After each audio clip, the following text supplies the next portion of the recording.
Welcome to my channel. कैसे हो आप सब? आई होप आप सभी अच्छे होंगे। आज हम डिस्कस करने जा रहे हैं कि गुस्से पे कैसे कंट्रोल किया जाए। जैसे कि बच्चों को हम जब पढ़ाते हैं तो उस वक्त गुस्सा बहुत आता है, तो उस पर कंट्रोल कैसे किया जाए। अब गुस्सा कोई सूसू तो है नहीं कि वो उसको आना ही आना है, आएगा ही आएगा। आप गुस्से को कंट्रोल कर सकते हैं अगर आप चाहो तो। जैसे कि आप एक एग्जांपल ही ले लो। जैसे कि आप कहीं वर्किंग में हो, जॉब करते हो और आप ऑफिस जा रहे हो और कोई गलती हुई है जो कि आपकी गलती नहीं है, किसी और की गलती है, लेकिन डांट किसको, बॉस किसको डांट रहा है? आपको डांट रहा है। उस वक्त आपको गुस्सा तो बहुत आएगा। जब आपको बॉस आपको बोलेगा तो गुस्सा तो बहुत आएगा, लेकिन आप क्या होगे, कुछ कर तो पाओगे नहीं, कुछ बोलोगे भी नहीं, चुपचाप उसकी डांट सुन लोगे। बट आपको गुस्सा बहुत आ रहा है लेकिन कर कुछ नहीं पा रहे हो। क्यों? क्योंकि आपको पता है कि यहाँ हम बोल नहीं सकते। अगर हम बोलेंगे तो यहाँ लॉस किसका होगा? आपका होगा।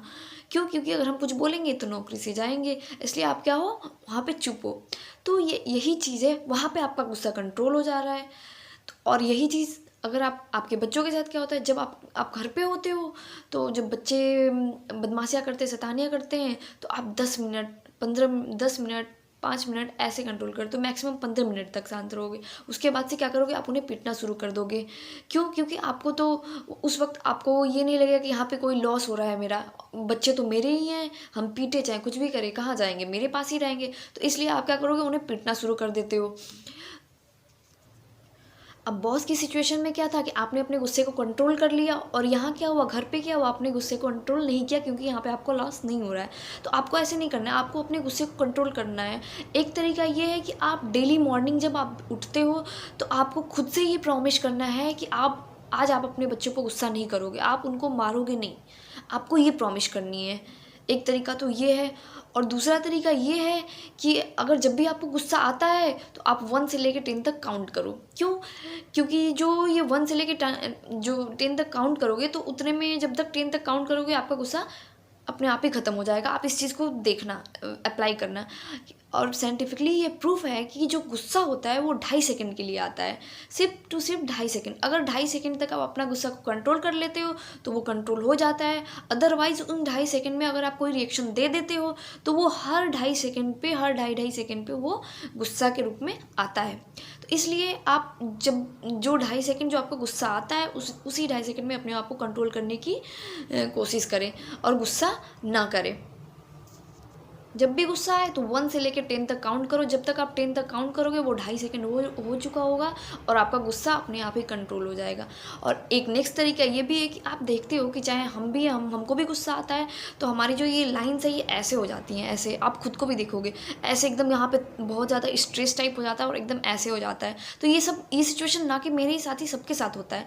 और फिर वही आप एकदम ईजिली ऐसे करोगे, एकदम रिलैक्स होकर करोगे तो ये चीज़ होगा और आपका गुस्सा खुद ही ख़त्म हो जाएगा। तो आप इन चीज़ों का भी ध्यान दो कि जब भी आपका ऐसे ऐसे गुस्सा आए, बहुत ज़्यादा यहाँ पे स्ट्रेस लाइंस बने, तो उसको सही कर लो, तो वो गुस्सा खुद ब खुद ख़त्म हो जाता है। तो आप ये भी अप्लाई कर सकते हो। एक शिकायत पेरेंट्स की यही होती है कि हम बच्चों को जब भी पढ़ाते हैं तो हमें गुस्सा बहुत आता है। गुस्सा क्यों आता है? क्यों आता है आपको? क्योंकि आपको लगता है कि हम ये चीज़ बता रहे हैं तो इसी को बार बार बताना पड़ा है, और ये नहीं कर रहा है तो इस बात पे आप उनकी पिटाई कर देते हैं, इसी बात पे आपको गुस्सा आता है। लेकिन एक बात ये सोचिए कि आप बड़े हो और वो बच्चा है।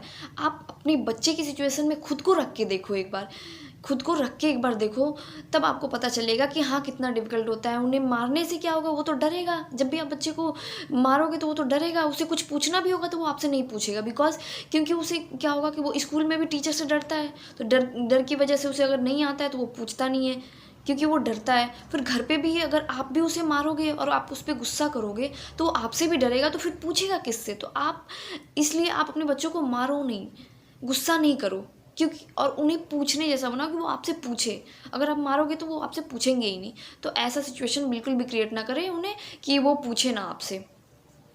अब ये चीज़ आप बच्चों वाली जो कंडीशन है ये चीज़ खुद पे भी अप्लाई करके देखो कि जैसे कि अब मान लीजिए कि हम इतने कितने सालों से ये सुनते आ रहे हैं कि CAT कैट होता है। इसे हम 1 सेकंड में तुरंत ही बता दें CAT कैट, लेकिन अब उसी को जब रिवर्स करके बोला जाएगा तो हमें थोड़ा टाइम लगता है, हमें 5 सेकंड लगेगा बोलने में, TAC, तो टाइम लग रहा है। तो वैसे ही बच्चों में भी है। बच्चे बच्चे होते हैं, छोटे होते हैं, हम सोचते हैं कि वो भी बहुत जल्दी पढ़ ले हम लोग हमारी तरह। अब आप ही सोच लो कि आप जैसे कि हम ही हैं, हम अपने 11th स्टैंडर्ड की बुक उठाते हैं, जैसे फिजिक्स का ही बुक उठाते हैं और हमसे कोई आके पूछे कि ये फार्मूला बता दो, ये रूल्स बता दो, तो हमको उसमें मैं भी खुद देखूँगी तो मैं वो चीज़ को भूल गई रहूँगी। जबकि अगर और यही अगर मुझसे कोई पूछता है तो मैं ये अगर पूछेगा और मैं नहीं बता पाऊँगी तो मैं ये एक्सपेक्ट नहीं करूँगी उससे कि वो मुझे डाँटे इस चीज़ के लिए। मैं भी यही सोचूँगी कि वो मुझे समझाए, ना कि वो डाँटे, क्योंकि वो डाँटेगा तो मुझे भी बुरा लगेगा। तो इसीलिए आप अपने बच्चों को समझाने की कोशिश करें हमेशा हर एक चीज़ पे, और उसे जब भी पढ़ाए तो अपने गुस्से को कंट्रोल रखें, क्योंकि जब भी आप उन्हें पढ़ाते हो और गुस्सा करोगे तो फिर तो वो बिल्कुल भी नहीं समझ पाएँगे, और उन्हें नहीं भी आएगा तो वो आपसे बिल्कुल भी पूछेंगे नहीं, क्योंकि उन्हें पता है कि अगर हम पूछेंगे तो मम्मा गुस्सा करेगी, पापा गुस्सा करेंगे। तो इस सिचुएशन में बच्चे पूछ नहीं पाते हैं। तो हमेशा बच्चों पे गुस्सा ना करें इस चीज़ में, नहीं तो पढ़ाई में भी बहुत वीक होने लगते हैं बच्चे और पूछते नहीं है। जब तक बच्चे पूछेंगे नहीं तो उनके अंदर जानने की इच्छा नहीं होगी, क्योंकि जानने की इच्छा होगी तभी तो वो पूछेंगे।